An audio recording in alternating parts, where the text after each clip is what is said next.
আসসালামু আলাইকুম। বার্তা নিউজে সবাইকে স্বাগতম। মুসলিম ব্রাদারহুড নিষিদ্ধে ট্রাম্পের নতুন উদ্যোগ।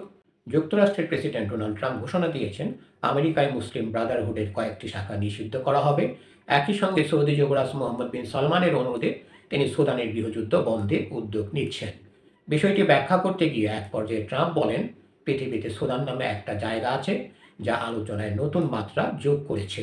ট্রাম্পের বর্তমান পরিকল্পনা মুসলিম ব্রাদারহুডকে নিষিদ্ধ করা, সুদানের গৃহযুদ্ধ থামানো এবং যুক্তরাষ্ট্র সহ তার মিত্রদের নিরাপদ করা।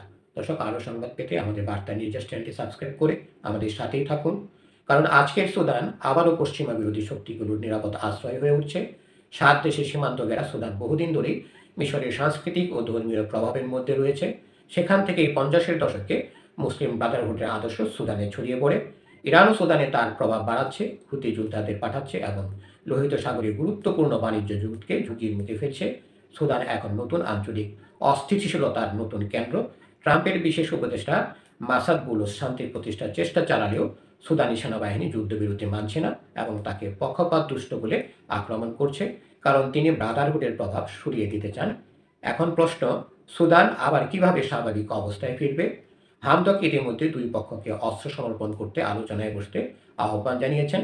যুক্তরাষ্ট্র নেতৃত্ব দিলে আব্রাহাম অ্যাকর্ডভুক্ত দেশগুলো সহ আরও অনেকে সুদানের পাশে দাঁড়াতে পারে।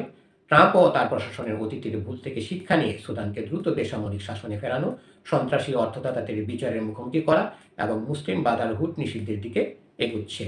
ধন্যবাদ সবাইকে এতক্ষণ ধরে আমাদের পাশে থাকার জন্য। আরও সংবাদ পেতে আমাদের বার্তা নিউজ চ্যানেলটি সাবস্ক্রাইব করে আমাদের সাথেই থাকুন।